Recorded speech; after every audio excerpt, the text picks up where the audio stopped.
L'un des premiers dilemmes que l'on rencontre lorsqu'on se lance dans la couture, c'est le choix de la machine. Le plus important consiste à déterminer quelles fonctions vous seront nécessaires. Il n'est pas utile de partir sur un modèle trop sophistiqué si vous n'êtes pas certaine que la couture vous plaira. Mais gardez également à l'esprit qu'une machine bon marché ne sera pas toujours une bonne affaire.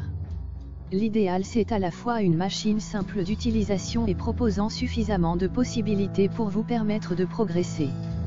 Pour bien choisir sa machine à coudre, il est important de prendre en compte ses désirs créatifs et le temps que l'on souhaite y consacrer, occasionnel ou régulier, reprise, habillement, décoration, patchwork, broderie ou encore le type de tissu que l'on souhaite travailler.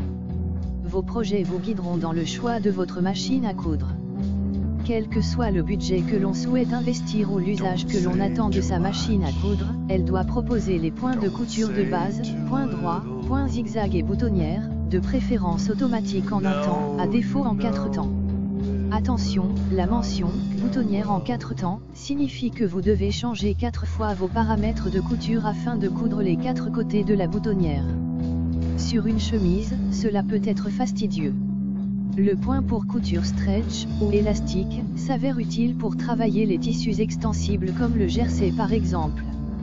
Enfin, le point de surjet, aussi appelé point overlock, permet de réaliser des ourlets de bonne facture, même si un point zigzag serré près du bord peut aussi faire l'affaire. La machine à coudre doit proposer un minimum de pieds presseurs, ou pieds de biche, 4 dans l'idéal, un classique, un pour les fermetures éclairs, un pour les boutonnières et éventuellement un pose-bouton, pour cadrer les boutons.